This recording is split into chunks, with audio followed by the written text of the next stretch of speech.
Good morning. I had a very interesting morning this morning. I woke up and I had a tremendous amount of tears just pouring from my eyes, and I just sat with that for a moment. And these wonderful experiences in my heart center of what I would call compassion, and at the same time a little bit of grief. And as I was just sitting with that, feeling it in a kind of inner silence, I remembered one of many sort of extraordinary stories that have happened to me in my lifetime. And I usually don't talk about them. They're, secret behind everybody's face. We have a lot of secrets. But I haven't really found it so useful to speak about them. They're very, sacred and special to my own being. But this one particular story, I thought, well, I guess I could share it this morning. It fits with what I'm going to be talking about. And I thought, there's no way I'm going to talk about it. And I realized, I remembered where we are, science and non-duality, and really what everybody's been talking about this weekend. So this short story is really very simple, and I think most of you, if not all of you, will, it's just part of who we are. So a number of years ago, I think it was about 11 years ago, I was traveling a little bit, and I woke up in the early hours of the morning, and there was a tremendous amount of tears just pouring from my face. And simultaneously, there was this experience of this huge being standing behind me. And I'd say a being of compassion. I could feel this profound level of compassion holding me. And at the same time, this energy that was moving through my heart center, that was light, and very pure and a great deal of clarity. And so I sat with all of this happening and could see a tremendous amount of, or could feel and see a tremendous amount of suffering and pain and grief happening. At the same time, it was all held within compassion. And in fact, the experience was that this compassion was no different than the suffering and the pain that I was experiencing at the same time. And what was actually happening in the world in those moments was, the emotion was a tsunami in Thailand. And I was able to see and to feel, as it was happening. And as I say, that's, part of my secret life. That's a very sort of normal experience. The reason I'm sharing it is it has to do with the capacity to feel and the capacity to imagine. And that's what I'm going to be talking about this morning, that if we can, through whatever practices we do, or maybe just our innate nature that arises moment to moment, if we can be connected not only to ourselves but to others, we develop this capacity, or through our practices, we develop this capacity to feel in profound ways that I feel, and this might just be my own belief, but I feel that it can really help to hold some of the suffering that happens in humanity, and at some level, shift it to some degree. And of course, we all know that we aren't separate, we are all interconnected, or there is only one mind. Ultimately, that's what we've been talking about and listening to all weekend. So, it is through our capacity to feel and imagine that we are most closely connected to ourselves, to others, to nature, and to the cosmos. Yet when there's been trauma, these capacities of deeply feeling in a very embodied way and imagining become highly compromised. And it's a certain disenchantment that will happen. There's a loss of the spontaneous wonder of the moment-to-moment expression, right, of the manifestation of spirit or of form. But it is through the exploration of healing trauma that we can reignite these capacities to feel deeply and to imagine. Whenever I talk about trauma, I really like to speak to early trauma because it's really become evident now that many of our emotional difficulties And many of our psychological and physiological issues can be traced back to our early years, to the fundamental years of our lives from infancy through maybe the first 10 years. That when there's trauma, it really can be a very terrifying experience for a little one, and we can disconnect or dissociate. And in that dissociation, what happens is our core self, our authentic self, what I'm even going to call the soul, right? I know I can say that here without any of that religious baggage that often comes with that word, that our soul can't completely or fully incarnate because it becomes so unbearable in the body for it to do so, because the capacity to fully feel hasn't yet been grown or adapted yet. So this splitting occurs, and the core self or the soul gets hidden away in the deep layers of the unconscious, where sadly it may remain for a lifetime. Okay? And this defensive or this dissociative defense of splitting or dissociation, alleviates distress. I mean, thank goodness we can do it. Thank goodness we can dissociate in the face of trauma, because trauma is typically very unbearable. It's intolerable in the body, right? And so we disconnect from that. But in coming back, to come back, we need to be able to begin to learn to feel what was unbearable, and I'll get to that in a moment. So when there's trauma, this descent into ensouled personhood is very, very difficult. And the soul, like I said, can remain hidden for a lifetime in the deep layers of the unconscious. And the organizing principles, if you will, of this defense system create a false self. And this false self is often that by which we live. And it can create these wonderful webs of illusion that we don't even fully know or aware of that are false, right? The defense systems that we have are so brilliant that it's very difficult for us to see through them.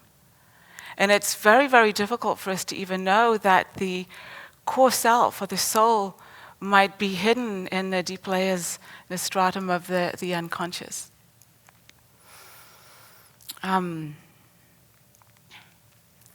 We can hear it, however, often through psychosomatic symptoms that might appear throughout our lifetime.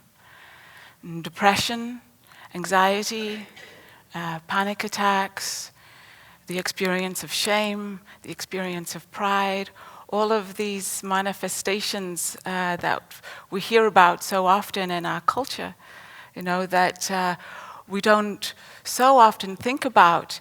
Wow, this could be our soul, our authentic self, calling to us from in these deep layers of the unconscious.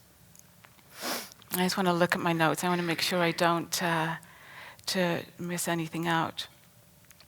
So when this happens, when there's early trauma, there's a loss of enthusiasm.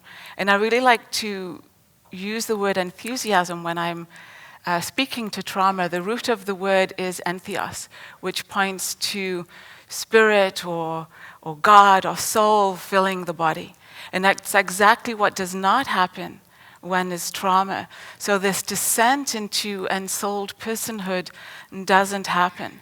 Or if we have been fortunate enough for it to happen very early on, if another trauma happens, if a trauma happens and we don't have the right support and nurturance and holding around us, then we can again dissociate or disconnect. So just noticing for a moment what happens inside of you as I talk about that, right? So also in early trauma, there's what we call a dysfunction of the hippocampal processing, which affects our explicit memory. And explicit memory, just very simply and briefly, is what allows us to process what happens to it, to be able to create a narrative of our lives, and it brings it forward into our conscious awareness or our consciousness. In early trauma, we tend not to be able to bring these memories into into sort of this procedural memory, and it remains unconscious, it remains implicit within the body. And these memories of the past remain in our present, right? So these emotional experiences that are quite often associated with deep levels of rage and terror are also dissociated, but also remain present, even if they're out of our awareness throughout a lifetime. And this is where the false self is so very, very clever at being able to hide that from us. That we almost want to do anything but to touch into those profound levels of rage or terror that come up in the face of trauma. Because early trauma is really about facing death or meeting death, if you will. I mean, it's a perception of annihilation. And of course, the core self, or the authentic self, or the soul, is not actually going to be hurt, and it's certainly not going to be annihilated, but it doesn't mean it doesn't perceive that. And then these defenses come up and protect that core self, right? And these energies of rage, because you can imagine in the face of a life threat, what are you going to feel? Rage, you know? Profound levels of anger, that gets dissociated and shut off. And for the most part becomes inaccessible to us. And these defense systems, you know, really want to keep that away from us. And then just briefly, you know, the biological, or the, see how to articulate this. At a biological level, rage is an impulse to kill. And nobody wants to feel that. It's terrifying, you know, as well as all of the other words that we would put to that. But in the resolution of trauma, in the path of healing trauma, so often in the very depth of healing, what comes up is this experience of when somebody's really courageous enough and really dropping in, is to say, oh my God, I feel like this murderous rage and I'm terrified, you know. And this is where working with another person is really, really useful in the resolution of trauma. First of all, trauma is typically relational. It's happening, you know, in relation to another. So the best way to heal it, I feel, is in relationship with another. But to be able to say that and feel that and face that with somebody who has done their own work and has a capacity to remain present with you in those somewhat terrifying, rageful moments is really profound and very, very healing. And what is happening is all of those parts of our being, or parts of our self, I should say, that did not come into being because of the environmental failure, are being gathered and individuated and integrated back into our body so we can experience a sense of wholeness. And when I speak about wholeness, right, of course there is always wholeness, but at a relative level or a finite level, we can certainly experience fragmentation and separation and dissociation. And it is in the healing of trauma, or the resolution of trauma, and the gathering of all of these aspects of ourself that didn't come into being, that we realize that we are so much more than the sum of our parts as we all come back together in a very present and aligned and embodied way. Right? And this experience of knowing we are so much more than our parts is that experience then maybe of moving more towards, or unobscuring, I think is a more articulate way of saying, of recognizing our more infinite self, or the absolute self. And so I'm always curious about who is it that experiences or opens up into non-dual awareness or classical enlightenment. And I think we should all ask ourselves that at some level, when we have these very profound experiences or states, even if they're lasting, are there still parts of my being that are hidden in the unconscious, that are parts of my true authentic self? Because it is this authentic self, this soul, this infinite or this finite being that expresses the infinite. And if there's a fragmentation or a dissociation or a disconnection in this finite self, then it's not going to be the greatest or the most spontaneous movement or the most radiant or alive movement of the infinite in this life. And I know there can be a lot of shame and a lot of shame in experiencing our trauma, especially if we've had non-dual and enlightened experiences. It's almost as if there's this idea that if we open up to our infinite self, which is already always there, it never actually goes away. It's just a matter of it being obscured or not.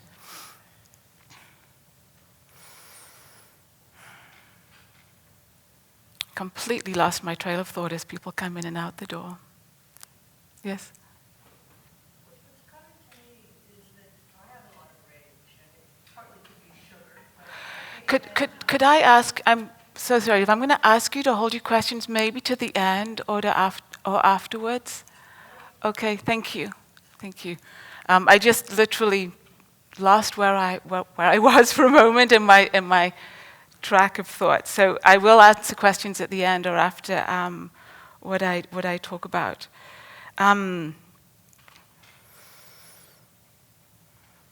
So often, let me just pick it up here. Often, the split off parts of ourselves, as I said earlier, can manifest in all kinds of psychosomatic symptoms and ideas of shame and pride and all other symptoms like depression, etc.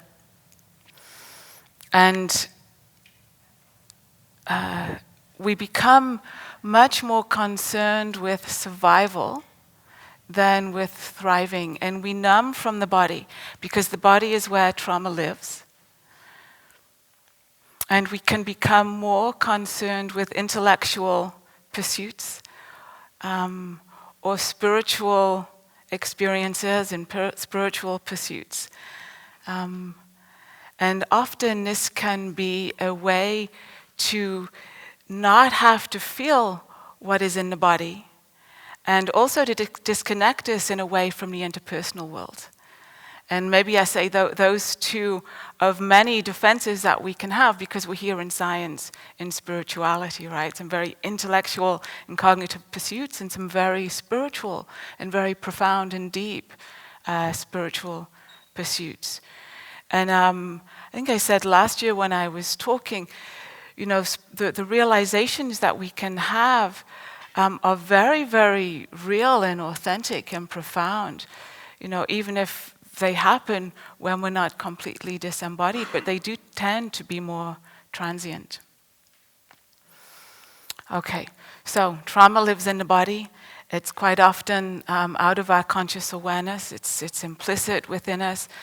The energies of rage and anger and terror can quite often be dissociated. The traumatic energy from the traumatic events can be bound in our nervous system, quite often in our viscera, in our organs, in our joints. And it can be quite difficult to access these implicit memories. And so there's many, many ways to do it. And one of the ways that I'm going to speak about today, quite briefly, is through image and through metaphor. Sometimes through poetry, sometimes through art, and quite often through gesture. And if any of you have just had a spontaneous gesture and just pause with it for a moment and take it in, you can have quite a profound experience, quite a profound feeling if you take it deeply inside, and that's quite often what I do with patients when we're working. But in the initial stages of working with trauma, somebody might have an image or a metaphor. And what is happening is these right brain processes are connecting with the body. And metaphor and image really herald change, if you will. They facilitate this wonderful brain plasticity that we have, and they can really convey the deep emotional truths of our early life that quite often are still too unbearable to face or to feel. And metaphor will allow us to do that in a very a very profound way that allows us to assimilate some of these very deep and profound and painful truths. And so image and metaphor can also open a portal to the imagination. And it's the imagination that I really wanted to speak more about today. That's why I shared that little story this morning, right? The incredible power of the imagination. Now, Henry Corbin was a philosopher, a theologian, a scholar, and a mystic. And he came up with the term mundus imaginalis, because he really felt that in the West the imagination was equated with what is unreal. And he really wanted to find another term that would really express the aliveness and the existence and the presence of this other reality that is just as real as this reality that we're all so very familiar with. So he can be thanked for the term imaginal. And the imaginal can also be equated with the subtle level or the subtle realm, for those of you who are familiar with that. And I'm going to say a couple of quotes and then share a little story, which I hope will tie a lot of what I've been talking about together. But Henry Corbin said, "The imagination is a place of apparition, of spiritual beings, of angels and spirit." And he added, "But even here, pure representation does not mean illusion. These images really exist. Illusion occurs when we misunderstand their mode of being." So the imagination is a mode of perception that is an organ of perception that we can utilize in the resolution of trauma. But we really need to use it as a practice where it is not equated with fantasy. And so there's a spontaneous movement, a spontaneous open as we come back to our body and to the subtle energy channels in the body and the subtle energies around us, that this imaginal realm will begin to open up. And many people that I work with who are resolving trauma will experience presences and other beings, and we could call them goddesses or deities. Many people in this culture call them angels. And there's very much a distinction when they appear, when it's what we would call a spiritual bypass, or when it is the imaginal realm opening up, and we are connected to that which is beyond the ordinary. Now, a reductionist view of some of these images, profound presences that can appear or come in the healing of trauma, could be thought of as, again, as a fantasy or as a hallucination that is there to help us to heal, because what is happening in his body is too unbearable, so we just make something up to make ourselves feel better. And of course, I think that can happen at some levels. But there is, like I say, there's a very fine distinction. And if you're working with somebody, and if somebody is beginning to really know themselves in an embodied and a deeper way, they too will know the distinction. Tom Cheetham, who's a Corbin scholar, I like what he said. He said, well, first of all, he really was against that reductionist view of angels and presences, and was really a champion of these personified metaphysical beings. And he emphasized that the personality of these beings is not derived from ours, but ours is but a dim reflection of theirs. Okay, so I share all of this because I want to share a story about a gentleman named Wally who I met, I think it was about 2.5 years ago now. And he came to me because he wanted some assistance in learning some meditation and some contemplative techniques. And the reason he wanted to do that, he'd just recently been diagnosed with ALS, also known as Lou Gehrig's disease or motor neuron disease. And typically with that diagnosis comes, you have 3 to 5 years to live. And it's a very traumatizing diagnosis. It can be very devastating for the person who is diagnosed with that, as well as the families and friends and community. And so when I met Wally, and Wally, by the way, on a 2-year journey, asked me to share his stories if he ever thought it would be useful, because some of them were so rich and so delightful and so profound. So just to say that. And so Wally wanted, he could no longer to walk when I met him. He was already bound to a wheelchair. And so he couldn't work, and he said, I want to do something, different, something useful, maybe. And I've never meditated before, and he said he'd never been particularly religious, but he wanted to find some kind of inner peace and maybe more meaning in his life. And so I said, sure. He lived on the East Coast, and I live in California, so we worked on Skype, and we met every Tuesday morning for an hour. And what came up was not to necessarily do any meditation, because there was so much trauma in his field, there was so much anger, there was so much upset, that it seemed more worthwhile to both of us, because of course it was his exploration, not mine, to work with the trauma.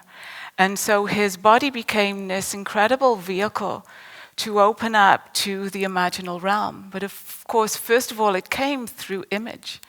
These incredible images that would come up of his body as a temple that was crumbling, and the grief, the profound levels of grief, and sadness and anger.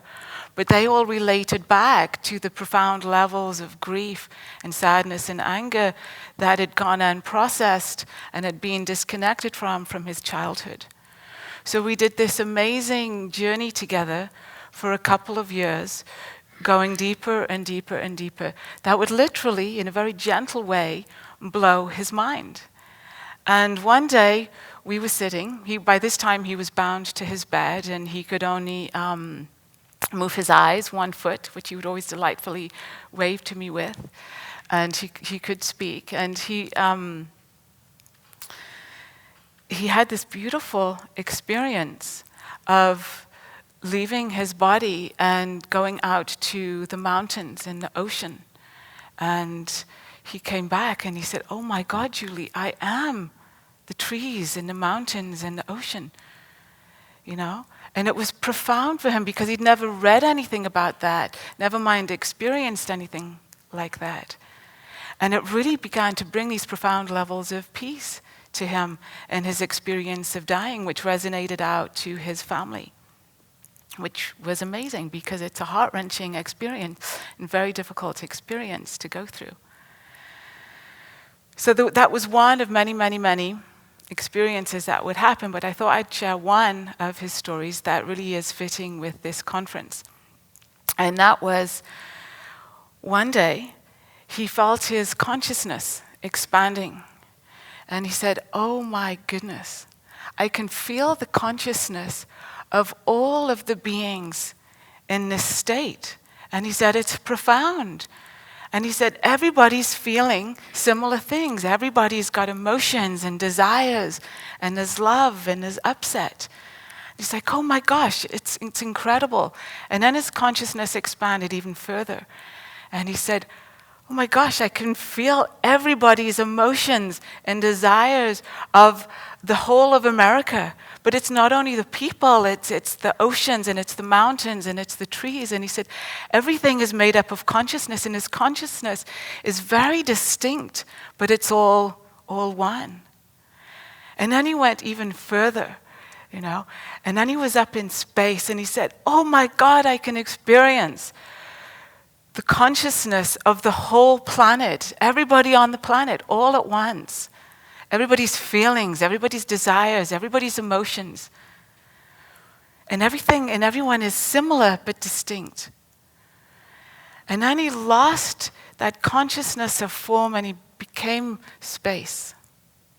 But he was still very aware of himself, if you will. And then he said a door opened. And he walked into this room in the middle of space, and it was full of rainbow light. And it was profound. He said it was beyond anything you could possibly imagine, these rainbow lights.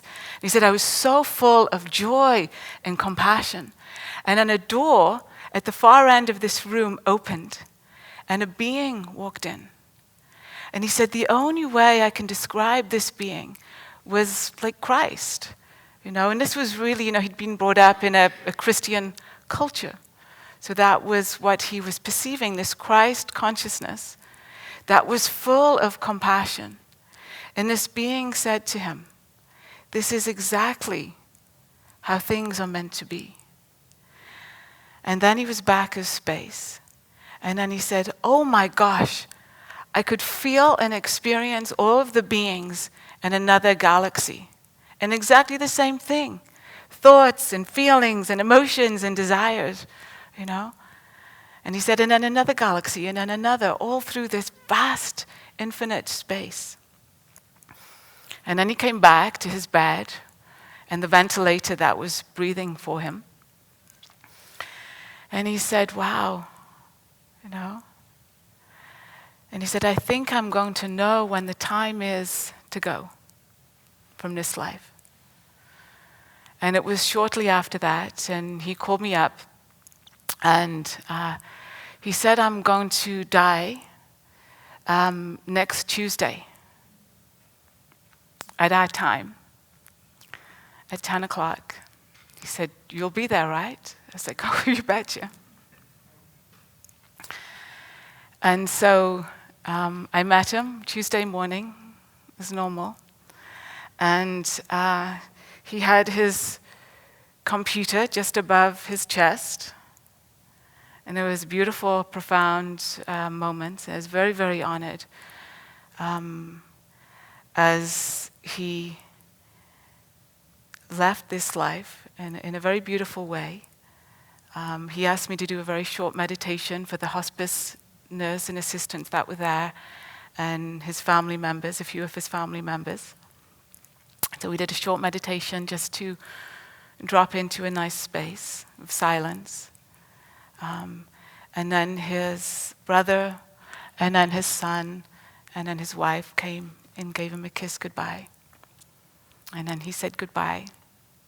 And then he allowed himself to really drop into that imaginal realm, that space that had opened up so profoundly with him on his beginning journey of addressing his trauma and his, through image and through metaphor in his body.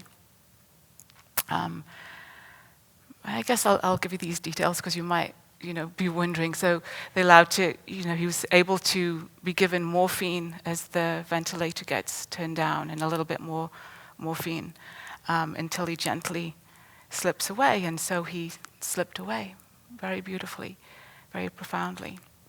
And I turned off the Skype to sit in that profound, infinite space with him. And a few moments later, his family called me back and said, Julie, you have to see Wally. And he had this beautiful smile on his face. And he was golden. And he was glowing. And it was so beautiful because the grief and the loss that I was feeling, that I know was much more magnified for his family, was softened in this emanation of compassion that was coming from him and everybody who was present there to witness it. So thank you, Wally. And I guess in sharing that story and all of this is really about coming back to our bodies, in a very compassionate and gentle way, with the assistance of a therapist or a loved one or a friend or a community. And, just being curious or exploring, was there something that happened in my lifetime, or am I carrying something from, my family, because trauma can certainly be intergenerational, that is calling to me at some level, to address, other parts of our consciousness that remain very young, because our consciousness can be arrested at stages of development and stay there throughout our lifetime. I don't know how many of you have felt, when you get mad or pissed off sometime, kind of like a 5-year-old, or maybe a 2-year-old or a teenager, and it can be part of that dissociated affect that's trying to come back in, But when we just speak it out so quickly or in an unembodied way, it's not healing anything, it's not integrating, it's just sort of cycling. And just as unhealthy is to push it down, to subdue it, to ignore it, But we also want to be very, very careful that this dissociated affect doesn't come up all at once. Jung said, this, not his exact words, but something like this, that this dissociated affect from childhood trauma can come through us like a wild animal or an enemy.